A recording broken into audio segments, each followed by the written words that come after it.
Ter sua vida ameaçada havia se tornado algo rotineiro para o nosso protagonista. Quase parte do cotidiano. Mas nem tudo era ruim. Ele havia conquistado 2 colegas de classe que podia considerar verdadeiros amigos, Baten e Chloe. Nenhum dos dois tinha grande importância na trama principal, e Kong nem tinha certeza se Chloe realmente o via como amigo. Olhando para o chocolate que havia recebido, ele se lembrou de que Chloe tinha sido hospitalizada com febre após a última incursão na masmorra. Kong decidiu que a visitaria assim que tivesse um tempo. Nesse momento, o instrutor entrou na sala acompanhado de Siegfried, ordenando que todos os alunos voltassem para seus lugares. Kong se perguntou por quanto tempo mais o Imperador da Espada os faria esperar. De repente, seu celular vibrou com uma mensagem de um número desconhecido. O que você está fazendo? Nosso garoto pensou que fosse engano, mas a mensagem seguinte o deixou em alerta. Olhe para frente. Ao levantar o olhar, levou um choque. Saki estava lá, bem ao lado de Siegfried. O instrutor Lee então anunciou para a turma, com firmeza.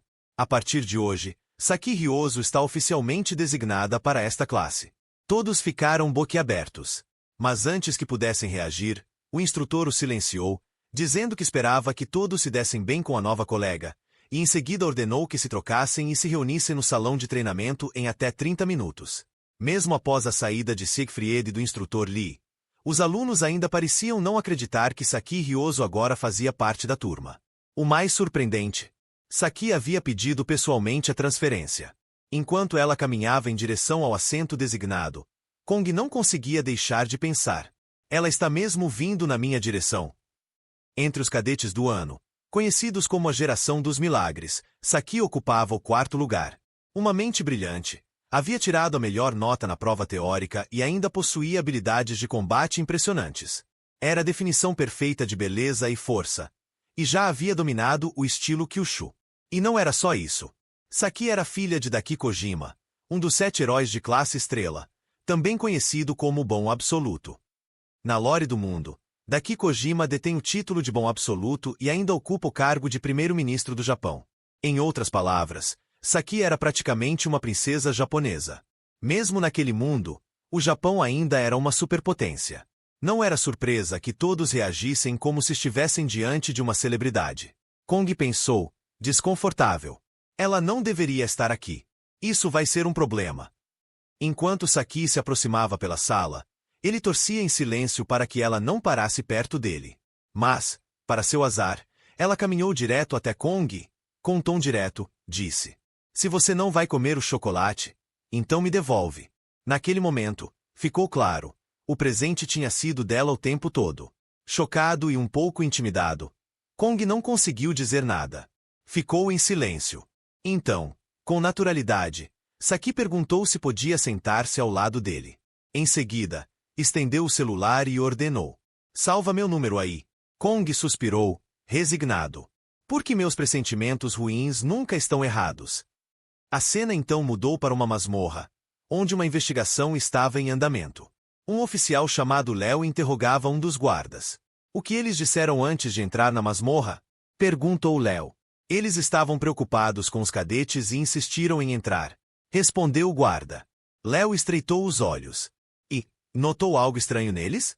O guarda pensou por um momento, hesitou e então disse: "Agora que parou para pensar, eles pareciam meio pálidos." Léo assentiu lentamente. "Entendo. Pode ir preciso investigar o local pessoalmente. Obrigado pela colaboração."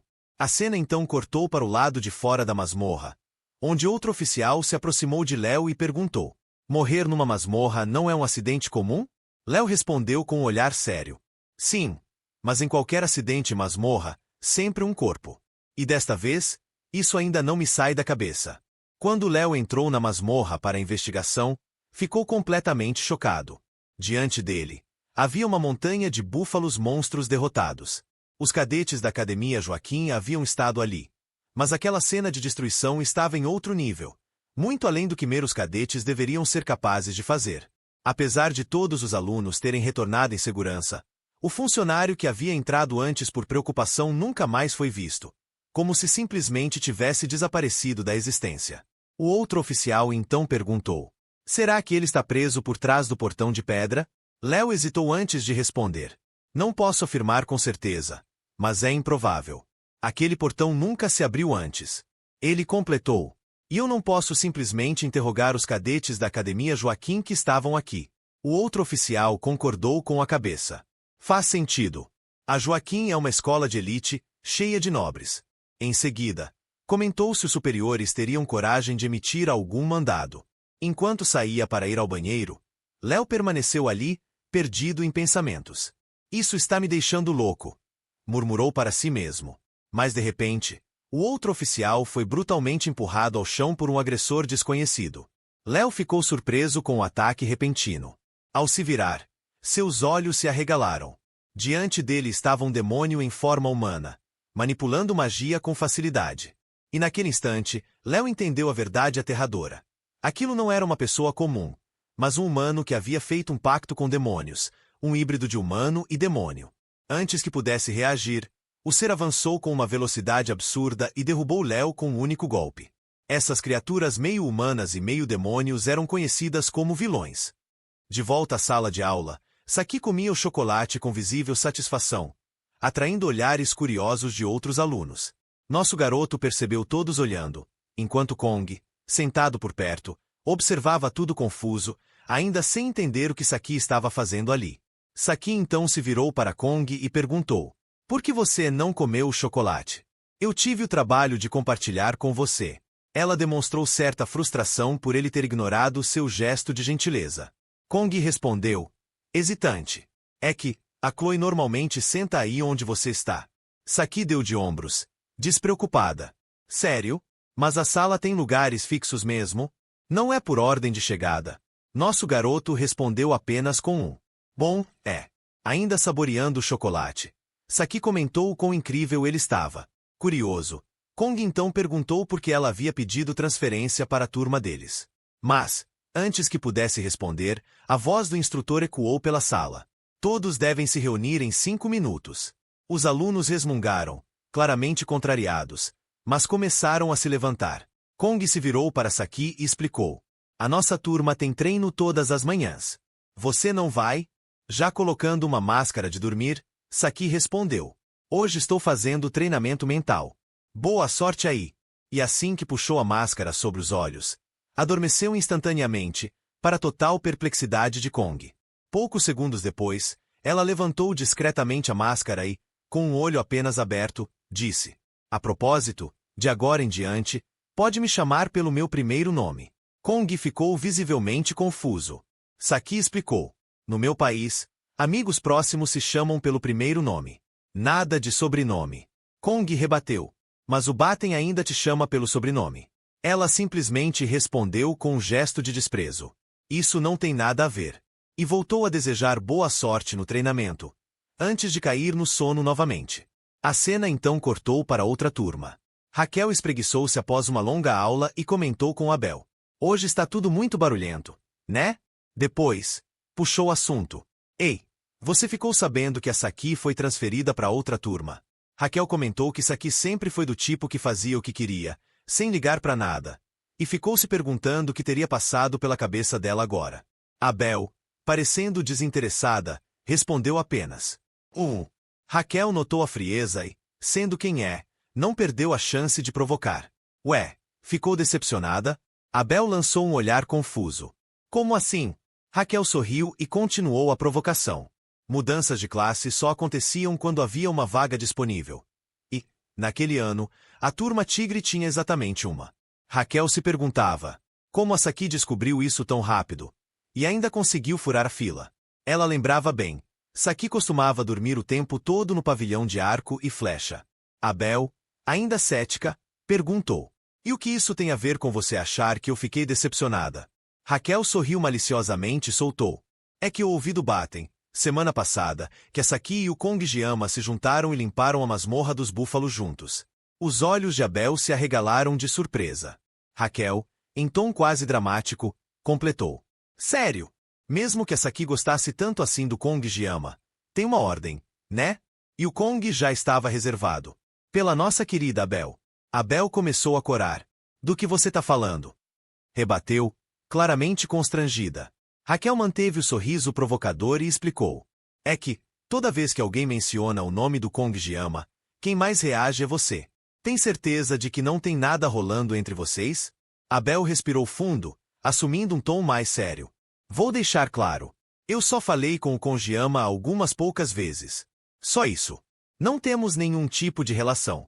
Então eu gostaria que você parasse com essas suposições malucas. Raquel continuou sorrindo, mas respondeu com calma. Se você diz, por enquanto. Mas quem sabe o que o futuro guarda? Abel ficou em silêncio. Então, com uma mudança repentina no tom de voz, Raquel encarou Abel e disse: mentir para os outros é uma coisa. Mas mentir para si mesma, isso nunca termina bem. A frase pegou Abel de surpresa. Visivelmente abalada, ela desviou o olhar. Raquel pensava consigo mesma que talvez Abel precisasse refletir seriamente sobre os próprios sentimentos. Nesse momento, a narrativa retorna para mais cedo naquele mesmo dia. Abel estava com seu avô, Siegfried. Ele lhe contou que, a partir do dia seguinte, assumiria uma posição temporária como instrutor na academia. Chocada, Abel reagiu imediatamente. Você não vai me seguir até a escola, vai? Já tem gente demais me olhando. Sua presença só vai piorar as coisas. Siegfried, sempre calmo, explicou que ficaria responsável pela turma especial do primeiro ano. Abel, confusa, perguntou do que ele estava falando. Siegfrieda lembrou que ela mesma havia feito esse pedido, depois do que aconteceu nas provas do meio do ano. A lembrança voltou à mente de Abel. Ela realmente havia dito isso. Siegfried tentou tranquilizá-la. Não vamos nos encontrar com tanta frequência. Não precisa se preocupar. Mas, por dentro, Abel sabia que seu avô estava minimizando. Ela podia ver, claramente, a empolgação em seu rosto. O imperador da espada, que sempre parecia entediado com tudo, agora estava interessado, animado. Tudo por causa do Kong-Gyama. A raiva e a frustração começaram a borbulhar dentro dela. Um garoto tão absurdo, tão incrivelmente talentoso, que parecia até injusto. Um gênio único, que ignorava status social ou nobreza. Resolvia tudo apenas com a própria força. E, além de tudo, ainda era um trainee especial. A primeira vez que Abel viu Kong-Gyama, ele era apenas um moleque magricela, sempre com cara de quem queria fugir dos treinos. Mas agora, Kong era um jovem de corpo firme, traços definidos e uma presença que exalava carisma e força. Talvez até mais do que Leon Van Reinhardt, o famoso candidato a herói. Kong-Gyama seguia um caminho de herói, mas sem nunca se vangloriar por isso. Sem buscar reconhecimento. Silenciosamente, ele caminhava por uma estrada cheia de espinhos, carregando o peso de suas próprias escolhas. Abel desejava, só uma vez, que ele fosse arrogante. Que se achasse, só um pouquinho. Assim, ela teria ao menos um motivo para odiá-lo. Mas ele não era. E isso só a deixava ainda mais frustrada. Ela foi forçada a admitir algo que a incomodava profundamente. Provavelmente, ela parecia invejosa. Porque o avô dela, Siegfried, nunca a reconheceu da mesma forma que agora reconhecia Kong. Abel cerrou os punhos. Só de pensar nisso, já se sentia humilhada. Voltamos ao presente. Raquel surgiu repentinamente atrás de Abel, com aquele sorrisinho provocador. Assustada, Abel reagiu por instinto e empurrou Raquel, que acabou caindo no chão. Ai! Que foi isso, Abel? Reclamou Raquel, esfregando o cotovelo. Corada, Abel gaguejou. Não importa o que você ache. Eu não sinto nada pelo Kong-Gyama.